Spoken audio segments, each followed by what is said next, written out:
Channels of communication, means of communication, कितने channels है communicate करने के। So basically there are two main categories, two main, एक wired एक वायरलेस, तो दो किस्म की हैं channels of communication with the help of wire, और एक wireless with means without means.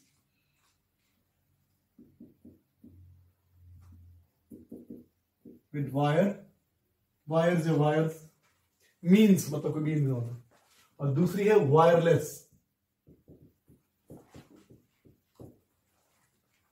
There are two main groups, with wires, कोई मीन यूज करें आप सिग्नल पहुंचाने के लिए, या वायरलेस कम्युनिकेशन करें। अच्छा भाई, वायर के भी आगे तीन ग्रुप्स हैं। कौन सी wire? Wire pair, wire pairs होती हैं, बताता हूं। Coaxial cable and optical fibre. I know optical fibre wire नहीं है, लेकिन मीन तो है ना, फाइबर ऑप्टिक या ऑप्टिकल फाइबर।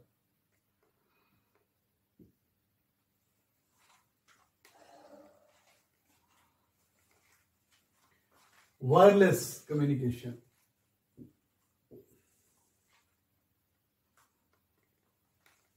वायरलेस कम्युनिकेशन बेटा दो तरह की होती है, एक होता है रेडियो लिंक, एक होता है microwave link. Radio link, microwave link. हाँ जी, चैनल्स ऑफ कम्युनिकेशन। तो आज हम ये डिस्कस करेंगे, ये wire pairs, coaxial cable, optical fibre. क्यों बोर्ड से नहीं आ रहा, सिग्नल से नहीं आ रहे सर? अभी कुछ बेहतर क्वालिटी हुई है, लेकिन काफी बच्चों की पहले नहीं ठीक थी।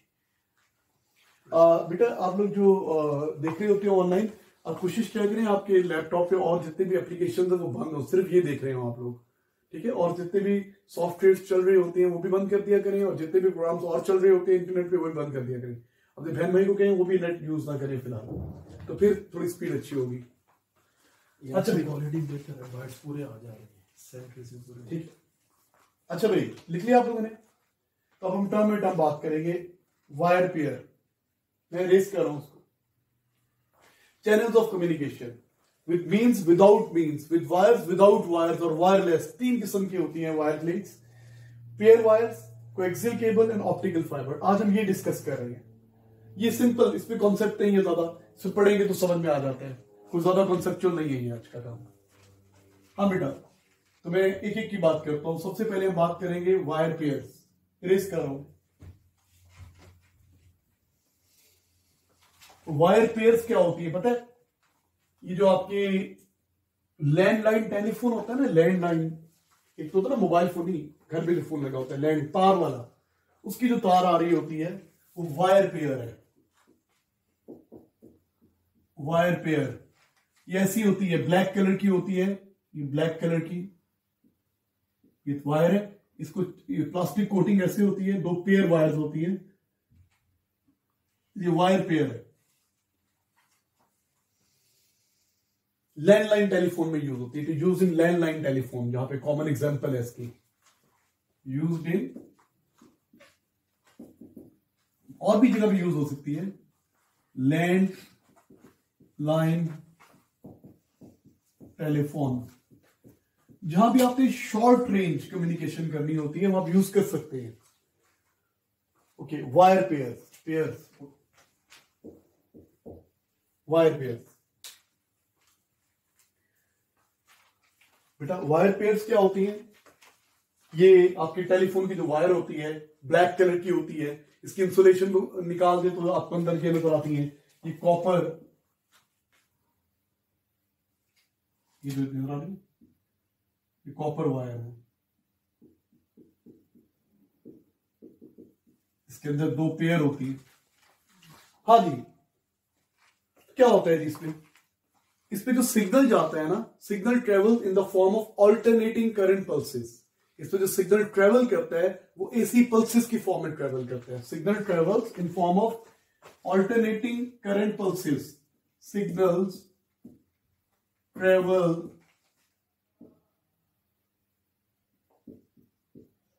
signals travel in form of AC pulses. Signal alternating current pulses की फॉर्म में ट्रेवल करता है, ऑल्टरनेटिंग करंट बन के ट्रेवल करता है। सिग्नल जो है वो एसी पल्सेस। अब सोचो, अब एसी पल्सेस की बात आ गई ना, तो करंट की फॉर्म में सिग्नल जाता है ना, तो करंट का हीटिंग इफेक्ट होता है। जब करंट का हीटिंग इफेक्ट होगा तो क्या होगा, सिग्नल अटेन्युएट होगा। करंट का हीटिंग इफेक्ट है ना, तो इस पर सिग्नल अटेन्युएशन ज्यादा होती है। Current has heating effect as current has heating effect, so signal attenuates, so signal attenuates।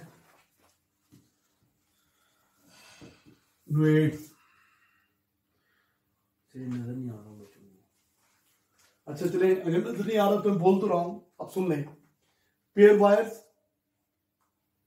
Pair wires क्या होती है, जो टेलीफोन की लैंडलाइन वायर है, ये पेयर वायर है।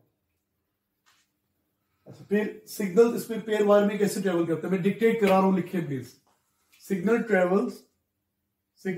Travel in form of AC pulses, alternate current pulses की form में जाते हैं। अच्छा, अब करंट की फॉर्म में जाते हैं ना, तो करंट का हीटिंग इफेक्ट है, सिग्नल अटेन्युएट होते हैं। एक बात। दूसरी बात क्या है, दूसरी बात यह है कि जब इलेक्ट्रॉन ऑसिलेट करेंगे वायर्स में, ऑल्टरनेटिंग करंट है ना, इलेक्ट्रॉन ऑसिलेट करेंगे ना, दे एमिट इलेक्ट्रोमैग्नेटिक वेव्स, तो the wire act like antennas, और you know waves carry energy, तो इससे भी एनर्जी कम होगी।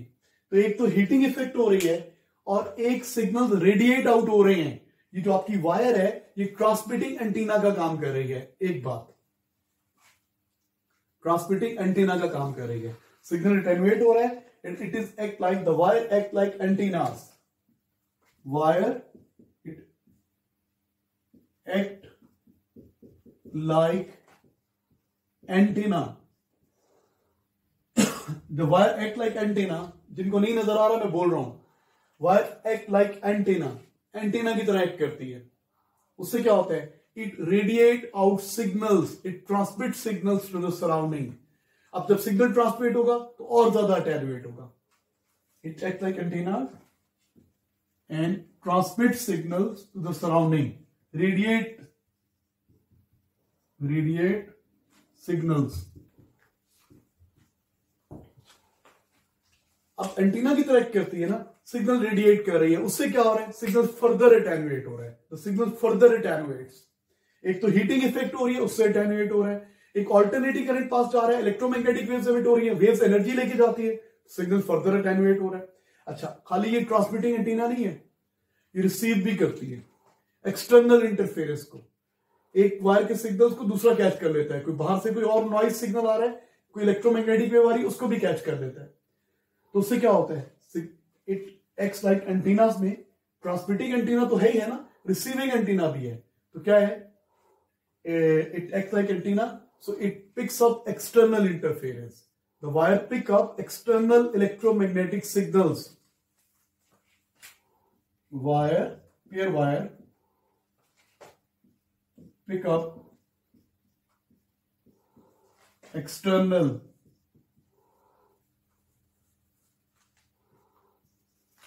electromagnetic signals, electromagnetic waves। Antenna है ना, रिसीविंग एंटीना की तरह काम करती है, तो एक्सटर्नल इलेक्ट्रोमैग्नेटिक वेव्स को भी कैच कर लेती है। जब एक्सटर्नल इलेक्ट्रोमैग्नेटिक वेव भी आ जाएगी, आपकी ओरिजिनल सिग्नल भी जा रहा है, तो सिग्नल क्या हो जाएगा, नॉइजी।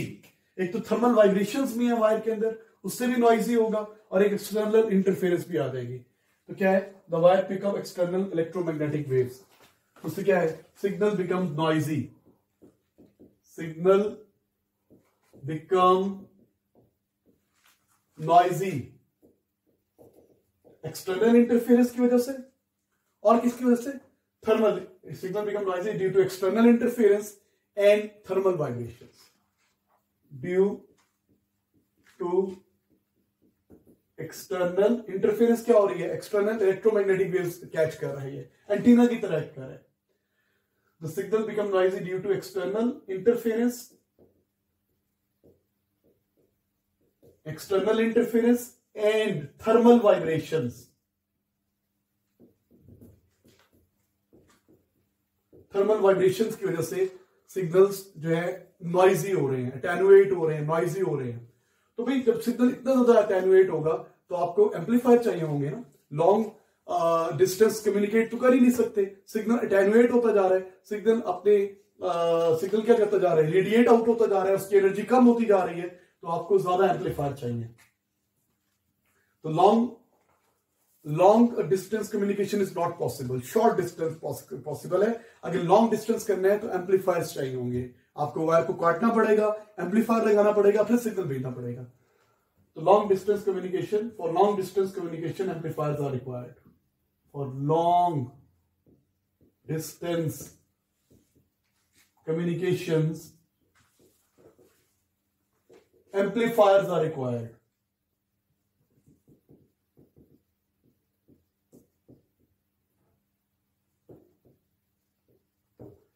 जी बेटा, जिनको नजर नहीं आ रहा मैं इनके लिए डिक्टेट कर रहा हूं.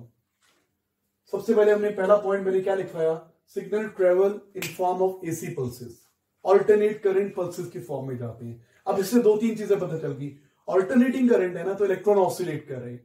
जब इलेक्ट्रॉन ऑसिलेट करते हैं, जितनी फ्रीक्वेंसी पे इलेक्ट्रॉन ऑसिलेट करते हैं उतनी फ्रीक्वेंसी की इलेक्ट्रोमैग्नेटिक वेव रेडिएट आउट कर रहे हैं. तो इलेक्ट्रोमैग्नेटिक वेव रेडिएट आउट हो रही है, उससे भी सिग्नल अटेनुएट कर रहा है क्योंकि वेव्स एनर्जी लेके जा रही है, और हीटिंग इफेक्ट भी होता है करंट का, उससे भी एनर्जी कम हो रही है. तो हमें एम्पलीफायर चाहिए होंगे, लॉन्ग डिस्टेंस कम्युनिकेशन पॉसिबल नहीं होगी. दूसरा, ये वायर एंटीना की तरह एक्ट करती है, transmitting antenna and receiving antenna. एक तो सिग्नल भेज रही है अपने, जाया कर रही है, एनर्जी लॉस हो रही है, और दूसरा क्या है, एक्सटर्नल कैच कर रही है, एक्सटर्नल सिग्नल्स को पिकअप कर रही है. एक्सटर्नल इलेक्ट्रोमैग्नेटिक वेव को कैच करने से सिग्नल नॉइजी हो रहा है. अच्छा, एक और बात भी होती है, अगर दो वायर साथ साथ जा रही हैं तो एक वायर क्या करेगी, एक वायर के सिग्नल दूसरी वायर पिकअप करेगी, इसको बोलते हैं क्रॉस टॉक. तो उसमें क्या होता है, दो वायर जा रही है, दो टेलीफोन वायर साथ साथ जा रही है, एक वायर के सिग्नल दूसरी वायर कैच कर रही होती है और दूसरी के पहली कैच कर रही होती है. तो होता क्या है, जब आप टेलीफोन पे बातें कर रहे हैं ना, तो हम साथ वालों के बैकग्राउंड पे छोटी मोटी आवाज आ रही होती है और बातें भी आ रही होती है. तो क्या होता है, इसको बोलते हैं cross talk, cross linking, cross talk. तो सिग्नल क्योंकि वायर एंटीनास की तरह एक्ट कर रही हैं, तो क्या होता है, यहां पे क्रॉस टॉक होती है, क्रॉस टॉक. नोट कर सॉरी, तो नोट कर ले, चेंज किया ना डेटा. जी जी बिल्कुल. पहला पॉइंट था जो लिख लिखा तो, used in landline telephone, signal travel in the form of AC pulses, ये लिख चुके हो गया. As current has heating effect so signal attenuates, heat energy is produced.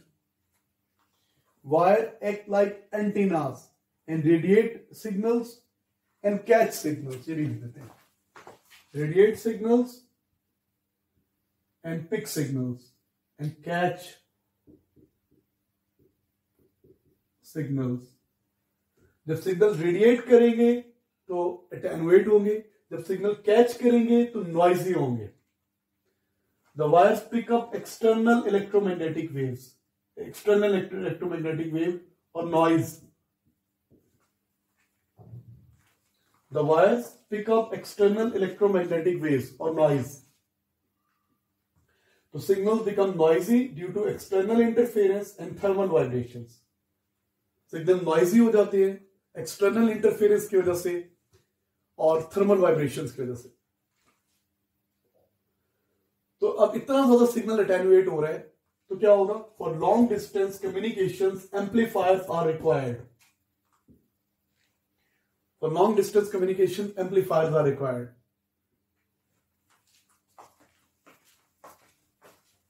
और क्रॉस टॉक होती है, हाई क्रॉस टॉक. क्या होती है, हाई क्रॉस टॉक या क्रॉस लिंकिंग, क्रॉस टॉक भी कहते हैं और क्रॉस लिंकिंग भी कहती है, क्योंकि वायर एंटीना की तरह एक्ट कर रही है. दैट इज क्या होता है क्रॉस टॉक और cross linking, signal of one is picked up the other wire. signals of one wire is picked up by another wire, by another nearby wire. एक सिग्नल दूसरा catch कर रहा होता है तो फिर क्रॉस टॉक होती है, क्रॉस लिंकिंग होती है. Signals of one wire is picked up by another wire. एक वायर के सिग्नल दूसरे कैच कर रहा होता है तो फिर क्या हुआ, कम्युनिकेशन सिक्योर हुई कि अनसिक्योर, इनसिक्योर हुई. तो बेटा इसमें सिक्योरिटी नहीं है, सिक्योरिटी बहुत कम है भाई. अगर हमने कोई अपनी बहुत पर्सनल बातें करनी है तो कोई भी सुन सकता है. तार के करीब आजकल ऐसी चीजें आती हैं, वायर जा रही है, टेलीफोन की वायर जा रही है, इसके करीब भी आप एक रखेंगे, एक डिवाइस मिलती है, वो यूं करके वायर के, अब दोनों वायर्स हैं ना, ये दो पेयर वायर्स हैं, इनको अलग कर ले, सेपरेट, और यहाँ पे एक डिवाइस मिलती है, वो इस तरह लॉक की तरह होती है, बटन दबाए पहले बंद होती है ना, बटन दबाए खुलती है, यहाँ पे लगा दें. इसके साथ हैंडसेट लगा होता है, हैंडसेट. तो जितनी भी कम्युनिकेशन इस वायर में हो रही है वो सुन सकते हैं, उसको टेप कर सकते हैं. तो सिक्योरिटी नहीं है इसमें, क्योंकि वायर्स रेडिएट कर रही है सिग्नल्स. जो भी सिग्नल जा रहे हैं, जो भी कम्युनिकेशन हो रही है, वो सिक्योर नहीं है. कोई भी सुन सकता है, टेप कर सकता है. तो लेस सिक्योर, क्योंकि ये क्रॉस टॉक है ना, तो लेस सिक्योर कम्युनिकेशन होती है. अच्छा, तो बेटा पेयर वायर टेलीफोन में यूज होती है. इसके एडवांटेजेस, डिसएडवांटेजेस है. सिग्नल एसी पल्सेस की फॉर्म में जाता है. वायर एंटीना की तरह एक्ट करती है, ट्रांसमिट भी करती है, रिसीव भी करती है, थर्मल वाइब्रेशन भी होती है, नॉइजी भी होती है, सिक्योरिटी भी कम है. तो ये अच्छी अप्रोच नहीं है सिग्नल भेजने के लिए. और एक और सबसे बड़ी बात, इस वायर की बैंडविड्थ बहुत कम होती है. आप इससे हाई फ्रीक्वेंसी डेटा नहीं भेज सकते. It has smaller bandwidth. Pair wires has smaller bandwidth. कहां लिखूं? They have smaller bandwidth. High frequency data नहीं भेज सकते. Smaller bandwidth. वायर की बैंडविड्थ क्या होता है? कितनी range of frequencies wire can carry. Bandwidth, it has smaller bandwidth. मेरे ख्याल से आमतौर पे 500 किलोहर्ट्ज तक होती है. तो फिर high frequency data can not be send. तो आपकी जितने भी आपकी जो चैनल्स होती हैं, जो आपके घर में केबल आ रही होती है, वो पेयर वायर नहीं होती, केबल कोएक्सियल केबल होती है. इसमें ज्यादा चैनल्स नहीं जा सकते. पहले तो आमतौर पे एक पेयर वायर से एक टेलीफोन लगता था. आजकल एक टेक्निक आ गई है मल्टीप्लेक्स से, उससे आप एक वायर से कुछ 5, 6, 7 टेलीफोन लगा सकते हैं. लेकिन बहरहाल इससे ज्यादा communication, high frequency data can not be send. Smaller bandwidth, so high frequency data can not be send. High frequency data can be sent. So this is beta pair wire.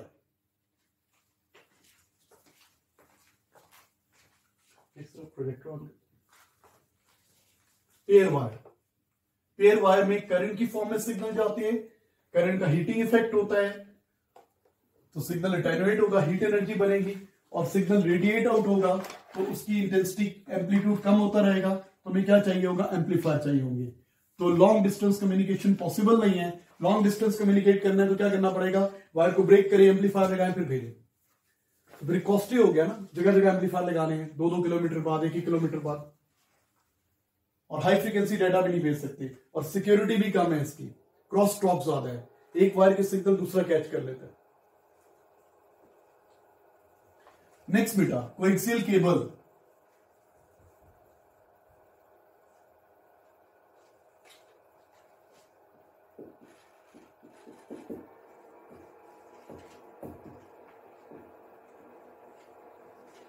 Coaxial cable जो होती है ना, आपने देखी होगी, ये आपकी cable जो होती थी घरों में, केबल आती है, केबल वायर.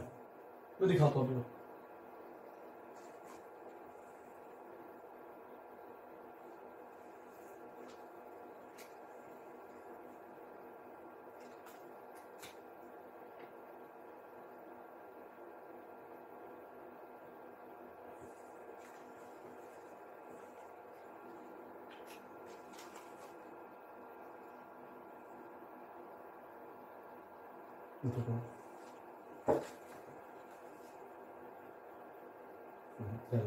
और ध्यान ध्यान ध्यान, ये नहीं, ऊपर नहीं, ये रहेगा ऊपर, ये जी बेटा बड़ा कर दो थोड़ा सा,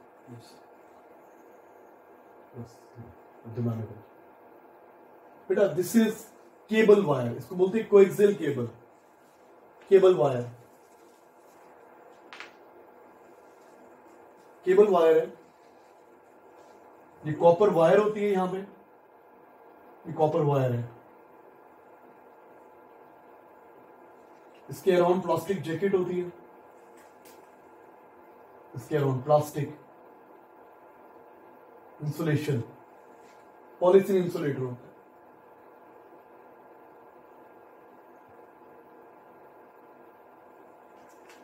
और इसके ऊपर क्या होती है, प्लास्टिक कवरिंग होती है, इसके ऊपर भी ऑल प्लास्टिक कवरिंग।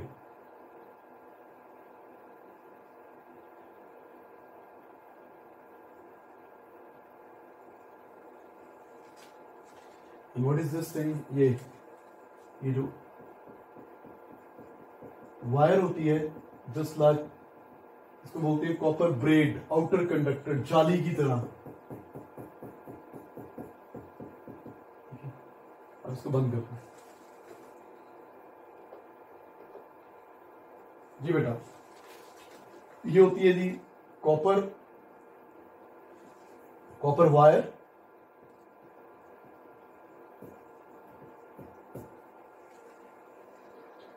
ये प्लास्टिक जैकेट, प्लास्टिक कवरिंग भी बोलते हैं, ये पॉलीथीन इंसुलेटर, पॉलीथीन इंसुलेटर, और ये जो रेड मैंने किया हुआ ना copper bread, copper bread. Copper wire को, ये जो दरमियान वाली कॉपर वायर है, इसको इनर कंडक्टर भी बोलते हैं, inner conductor, this is inner conductor.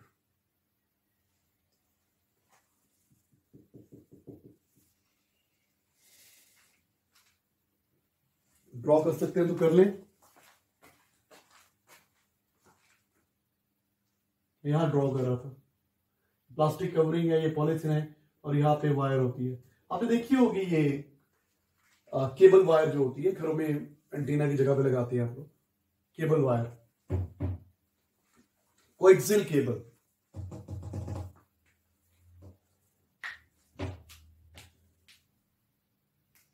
Wait कर रहा हूं मैं आपको ड्रॉ करने का, भी तरफ ड्रॉ कर लो, बाद में नीट कर लेना।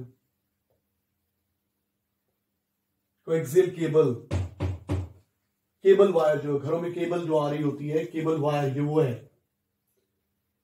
प्लास्टिक कवरिंग है, कॉपर ब्रेड है, जालीदार वायर होती है, पतली पतली थिन। ये इंसुलेटर है दोनों वायर्स के दरमियान, और ये इनर कंडक्टर है, कॉपर वायर है, छोटा सा इनर कोर भी होता है। नाउ सुन भी लें, साथ में ड्रॉ भी करते रहे, पहले सुनने के लिखा लेता हूं। इसमें भी क्या होता है, signal travel in the form of alternate current pulses. इसकी बैंडविड्थ ज्यादा होती है, मेगा 50 मेरे ख्याल से मेगाहर्ट्ज तक होती है, इसकी बैंडविड्थ ज्यादा होती है।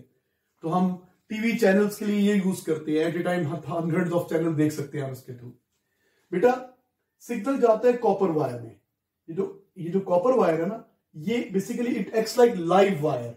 सिग्नल यहां पे भेजते हैं, और ये कॉपर ब्रेड जो होती है ना, ये अर्थ जो होती है, earth, it acts like a neutral wire. ये रिटर्न ऑफ द सिग्नल का काम करती है। असल सिग्नल यहां पे जाएगा, और ये शील्डिंग कर रही होती है। देखो जब यहाँ पे एसी पल्सेस जा रही है ना, एसी पल्सेस जा रही हैं, तो ये एंटीना की तरह एक्ट करेगी ना, तो ये रेडिएट आउट करेगी सिग्नल्स।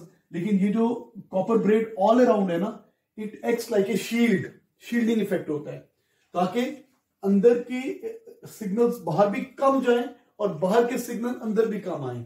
क्योंकि अर्थ जो है ना, तो ये क्या करती है, it acts like A shield. बस इस पे यही फायदा होता है। शील्डिंग की वजह से क्या होगा, एक तो इलेक्ट्रोमैग्नेटिक वेव्स कम बाहर जाएंगी, तो सिग्नल अटेनुएट कम होगा, और बाहर की इलेक्ट्रोमैग्नेटिक वेव भी कम सिग्नल में एंटर होंगी, उससे क्या होगा, सिग्नल में नॉइस कम आएगी। जब सिग्नल अटेनुएट कम होगा तो आपको एम्पलीफायर भी कम चाहिए होंगे और इसकी बैंडविड्थ ज्यादा होती है। बाकी सब कुछ वही है। क्रॉस टॉक होती है, बहुत कम हो सकती है इसमें, उसके मुकाबले में पेयर वायर के मुकाबले में, वायर पेयर्स के मुकाबले में क्रॉस टॉक कम होती है। ये सिक्योर भी ज्यादा होती है उससे। ये 100% सिक्योर नहीं है, उससे सिक्योरिटी ज्यादा है क्योंकि इसमें शील्डिंग इफेक्ट है ना। ये कॉपर ब्रेड अर्थ होती है, ये रिटर्न ऑफ सिग्नल का काम करती है, ये न्यूट्रल वायर की तरह एक्ट करती है। तो लिखें कोएक्सियल केबल, पहला पॉइंट लिखिए, larger bandwidth up to approximately 50 megahertz. Larger bandwidth, पहला पॉइंट, लार्जर बैंडविड्थ कहां पे यूज होती है?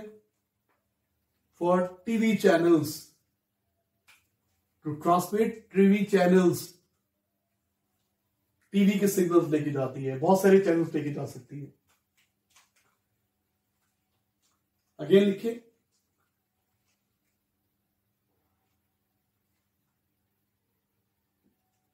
the signal travels to inner conductor. The signals travel through inner conductor in form of AC pulses. The signals travel in form of AC. The signals travel in inner conductor. Signals travel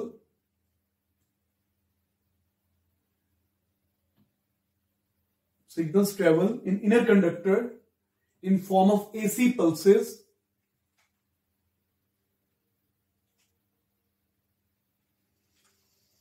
and copper braid is earthed. Copper braid is earthed. It provides a return to signal. It provides a return part to signal. Signal जाएगा और आएगा। Copper bread,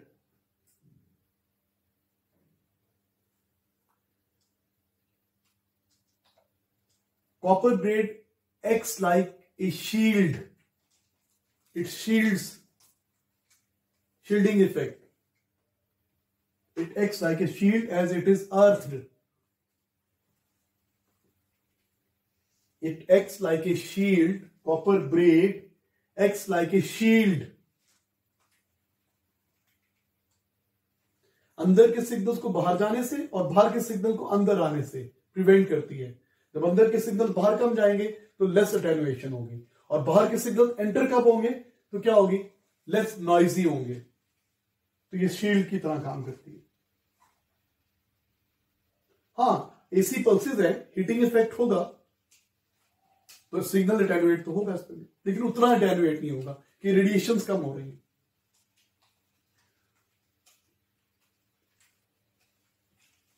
तो लिख लें, signal attenuates due to heating effect of current.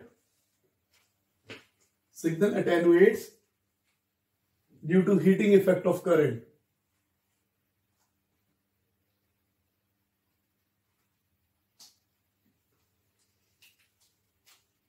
और there will be less crosstalk, cross-linking crosstalk. There will be less crosstalk. Signal AC pulses के form में जा रहे हैं। पेयर वायर का एक ही प्रिंसिपल है, सिग्नल एसी पल्सेस की फॉर्म में जाएगा। इससे फर्क क्या है? इसमें जो कॉपर ब्रेड लगा दी तो ये मोटी वायर है, दूसरी कॉपर ब्रेड जो है ना, ये क्या करती है? बस ये शील्डिंग का काम करती है। इससे क्या होता है? सिग्नल बाहर भी नहीं जाता तो अटेनुएट कम होता है, बाहर का नॉइज अंदर नहीं आता, तो इसलिए क्या होता है कि नॉइजी कम होता है और क्रॉस टॉक भी कम होती है, सब चीजें कम होती हैं। ये बेहतर है उससे। उसके मुकाबले में लॉन्ग डिस्टेंस यूज कर सकते हैं। तो क्या लिखा है? Signal attenuates due to heating effect of alternating current. इसकी सब चीजें मैं बाद में कंपैरिजन करा दूंगा। तो लिख लेंगे, less attenuation, less cross talk, more secure. Less attenuation, less cross talk, more secure. ये शील्डिंग की वजह से सब कुछ हो रहा है। लेस क्रॉस टॉक हो रही है, मोर सिक्योर है। क्रॉस टॉक नहीं है तो सिक्योरिटी ज्यादा है। अटेन्युएशन का है तो आपको एम्पलीफायर दूर दूर चाहिए, तो हम कंपैरिजन करेंगे इसको, बाकी सब कुछ वही है। ये बेहतर है, it is better than pair wire, लेकिन उससे थोड़ी एक्सपेंसिव होती है। इसकी बैंडविड्थ ज्यादा होती है, ज्यादा चैनल्स लेके जा सकती है, बाकी सब कुछ वही है, बस सिर्फ ये शील्डिंग इफेक्ट आप बता देंगे। रिटर्न टू द सिग्नल, ये बेसिकली न्यूट्रल वायर की तरह एक्ट करती है, ये लाइव वायर की तरह एक्ट करती है। सिग्नल यहां से जाएगा, ये रिटर्न ऑफ सिग्नल, चूंकि अर्थ है इसलिए ये क्या करेगी, शील्डिंग करेगी।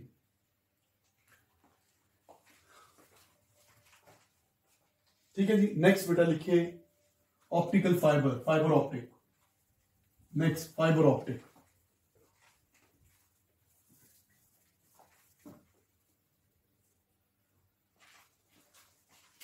हाँ जी,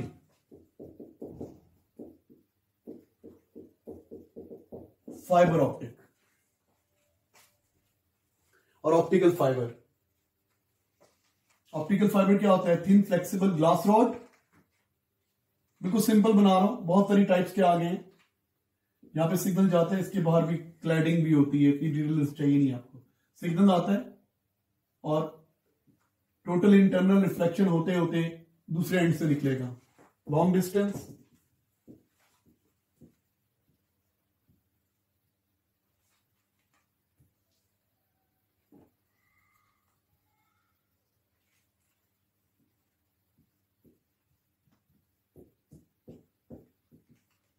long dotted line, long distance, optical fibre. Optical fibre क्या होते हैं, thin flexible glass rods, solid होते हैं, they are thin flexible glass rods. एक स्पेसिफिक ग्लास के बने होते हैं, फ्लेक्सिबल होते हैं, ब्रिटल नहीं होते। Thin flexible glass rods.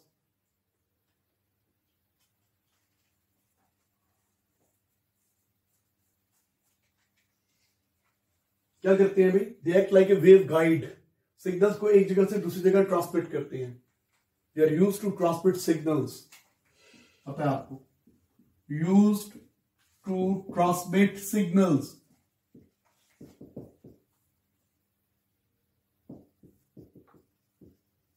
Used to transmit signals.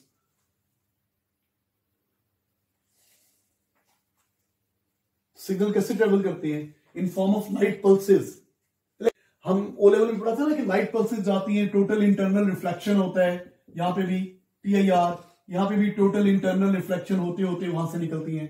हमने पढ़ा था लाइट होती है, नहीं बेटा, ऑप्टिकल फाइबर में हम लाइट के ज्यादा इंफ्रारेड पल्सेस यूज करते हैं। क्यों, लाइट इंप्योरिटीज में एब्जॉर्ब हो जाती है। ऑप्टिकल फाइबर में अगर इंप्योरिटी है ना, 100% ट्रांसपेरेंट नहीं है ना, तो लाइट उस पर एब्जॉर्ब होती रहेगी। तो फिर जो लाइट एब्जॉर्ब होती रहेगी, लाइट की इंटेंसिटी कम होती रहेगी, सिग्नल अटेन्युएट होता रहेगा। So therefore we don't use light pulses, we use infrared pulses. Infrared pulses enter करेंगे, total internal reflection होगी और वहां से IR pulses निकलेगी। तो signal travels in terms of electromagnetic pulses लिख लें आप। लाइट भी कह सकते हैं आप, लाइट pulses भी होती है, लेकिन लाइट अटेन्युएट ज्यादा होती है, लाइट इंप्योरिटी में एब्जॉर्ब हो जाती है, तो हम IR pulses यूज करते हैं। Electromagnetic pulses, electromagnetic pulses, bracket में लिख लेते हैं लाइट और IR, infrared pulses, are transmitted from one end. Electromagnetic pulses, light or infrared are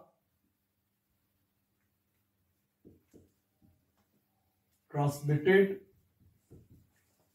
from one end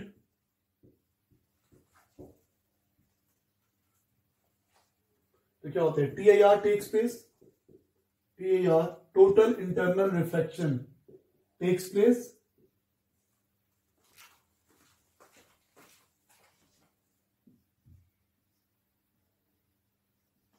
at the walls of optical fiber, walls के ऊपर, ये wall है ना, total internal reflection take place at the boundaries.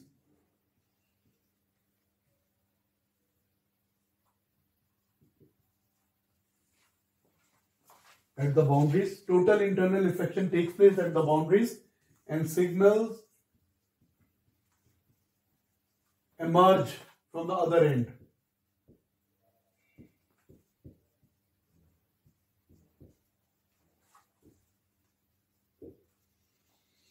And signals emerge from the other end. Electromagnetic pulses भेजेंगे, वो total internal reflection होगा और other and से निकलेंगे.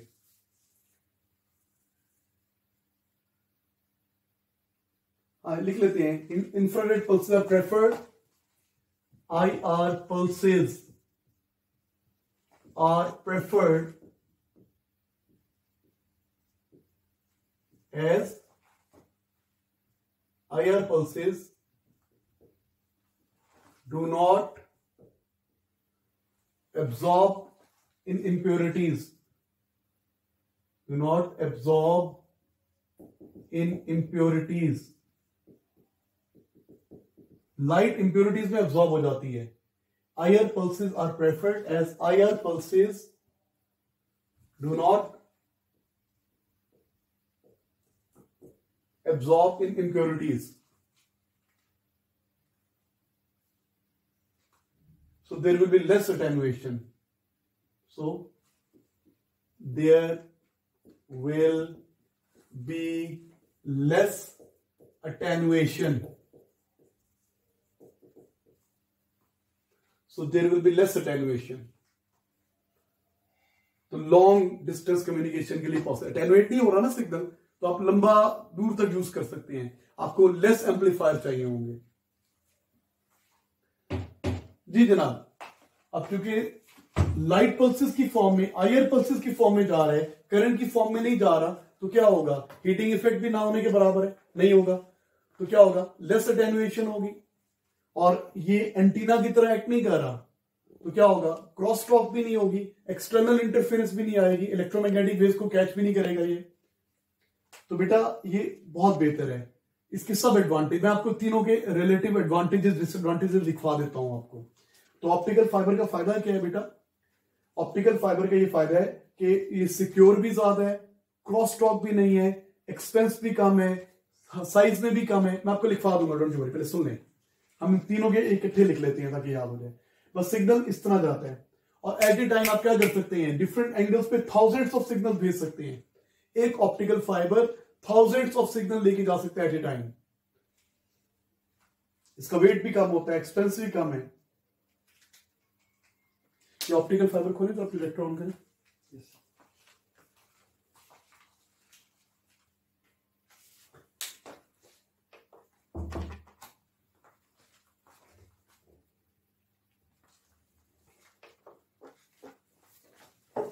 सही है. आगे मैं करता हूं.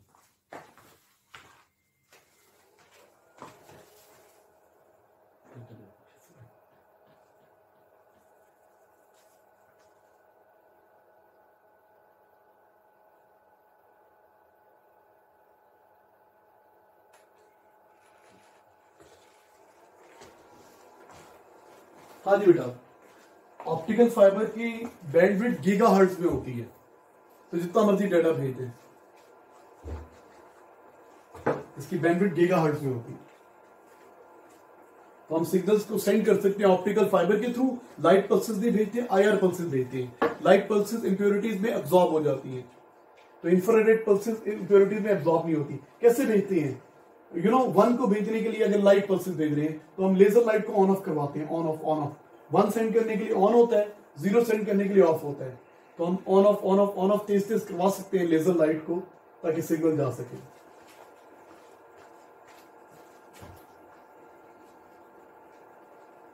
जी इसके मैं जल्दी से बोल देता हूं, फिर लिखवा दूंगा आपको, या मैं आपको डिक्टेट कराता हूं. तो लिखिए, पहला पॉइंट लिखिए. ऑप्टिकल फाइबर है, थोड़ा बड़ा कर दो. Optical fibre has wide bandwidth. Optical fibres have wide bandwidth. They have wide bandwidth. तो उससे क्या होगा? Large data handling capacity. They have large bandwidth. मैंने लार्ज बैंडविड्थ लिखे, पूरा डिटेल लिखने की जरूरत नहीं है। Less attenuation, they have less attenuation, बस नेक्स्ट पॉइंट लिखिए, लार्ज बैंडविड्थ लिखे, अगले लिखिए लेस अटेनुएशन, क्योंकि हीट एनर्जी की फॉर्म में तो नहीं जा रहा ना, सॉरी करंट की फॉर्म में तो नहीं जा रहा कि हीट पैदा हो। Less attenuation, so long distance communication is possible. Less attenuation, so long distance communication is possible.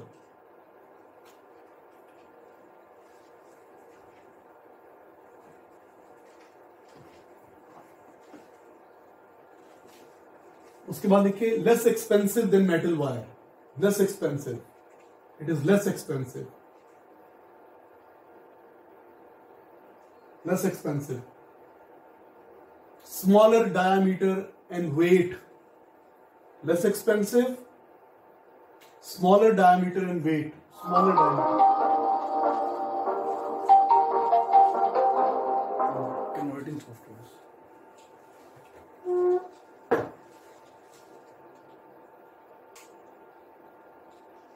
हाँ जी, optical fibre do not radiate out signals, तो निग्लिजिबल क्रॉस टॉक या नो क्रॉस टॉक, निग्लिजिबल लिखिए, no ना लिखिए, they don't radiate out, तो negligible cross talk, so more secure. आपने लिखा था they are less expensive, they have less diameter and weight, उसके बाद there is negligible cross talk, they don't radiate, negligible cross talk to more secure optical fibre.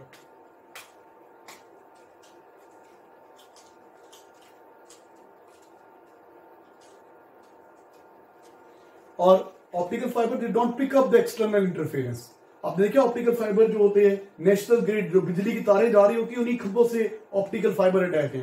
हालांकि जो electromagnetic जो आपके current जा रहा होता है, ऑल्टरनेटिंग करंट होता है ना, वो इलेक्ट्रोमैग्नेटिक वेव रेडिएट आउट कर रहा होता है ना, उसके साथ ऑप्टिकल फाइबर जा रहा है, उसको कैच नहीं करता।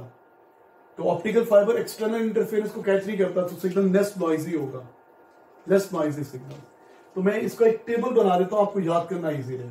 ठीक है बेटा, इधर पहला पेज नहीं काम, इसके पीछे करेंगे प्लीज, बिल्कुल फर्स्ट में स्टार्ट करें, पीछे पीछे पीछे जहां पे पेड़ हुआ है, थोड़ा सा नीचे नीचे और नीचे और नीचे और नीचे, बस फ्लो पे करो, बस याद रखिए। अच्छा बेटा, ये टेबल बना लेते हैं तो ये इजी रह जाएगा आपके लिए। तीनों काम कंपैरिजन कर देते हैं। वायर पेयर्स, कोएक्सियल केबल, यार विजिबल नहीं, मैं एक मिनट दिखा, ऑप्टिकल फाइबर, आप बाद में दिखा देंगे, fibre optic,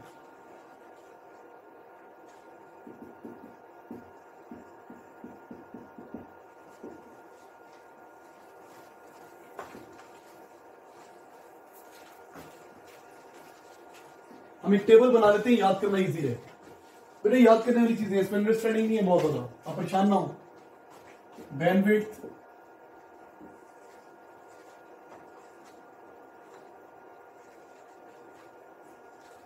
bandwidth, noise, cross talk, मैं लिख लो, मैं हटाता हूं, cross talk, security,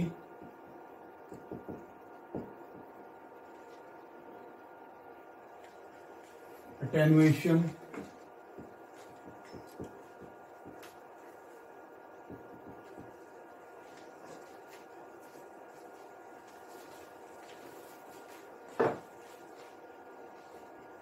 repeaters required, तो बंद कर दो electric,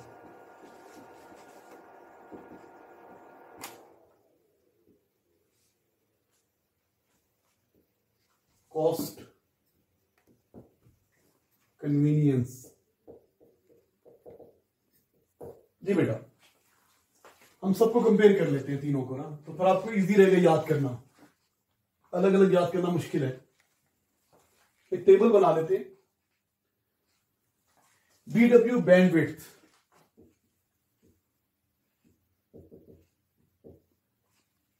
bandwidth, noise, cross talk, security, attenuation, repeaters required, cost and convenience. Pair wire bandwidth कितनी होती है? 500 किलो हर्ट्ज। देखना पेयर वायर की लिखी होगी बैंडविड्थ सबसे नीचे ले, पेयर वायर चल रहा है ना 500 किलो हर्ट्ज। चेक करो सबसे नीचे वाली line 500 kilohertz. The bandwidth of a pair of wires is only about 500. 500 ये 50 मेगा हर्ट्ज होती है और ये इन गीगा हर्ट्ज होती है, इन गीगा हर्ट्ज बैंडविड्थ। बेटा इन तीनों की बैंडविड्थ लिखती मैंने। नॉइज, इसमें नॉइज जो external interfere very high, wire act like antenna, signal catch करेंगी। कोएक्सियल मीडियम, इसमें निग्लिजिबल होती है, इसमें भी लेकिन कम होती है। Cross talk very high. Cross talk क्या होता है? क्रॉस लिंकिंग और cross talk, signal of one is picked up signal of others. एक वायर दूसरे के सिग्नल कैच कर लेती है, कैच बाय द अदर। इसकी हर चीज मीडियम ही होगी, इसमें ऑलमोस्ट निग्लिजिबल, बल्कि नील नहीं होना चाहिए लेकिन चले निग्लिजिबल लिखा हुआ उसमें।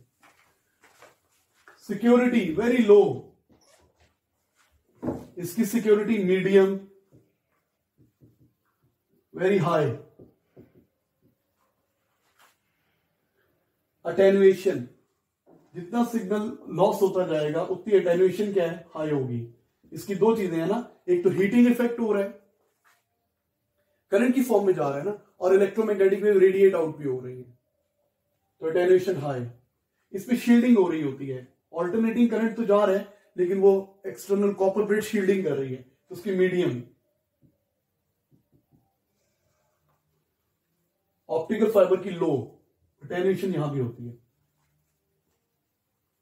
रिपीटर्स रिक्वायर्ड, बेटा जितनी अटेनुएशन ज्यादा होगी उतने ज्यादा रिपीटर्स एम्पलीफायर्स चाहिए होंगे, more required. Less, very less. Cost, cost इसकी क्या है? लेस, इसकी मोर, और इसकी वेरी लेस, ये सस्ता होता है। अच्छा अब कन्वीनियंस, कन्वीनियंस की बात करें, वेट के हिसाब से कन्वीनियंट कौन सा है? सबसे कन्वीनियंट ये है, कन्वीनियंट। लेकिन अगर टूट जाए और आपने जोड़ लगाना हो तो सबसे कन्वीनियंट पेयर वायर है। अब कन्वीनियंस किस फॉर्म में? वेट की फॉर्म में, साइज की फॉर्म में, तो optical fibre is the most convenient. Convenience in terms of wait,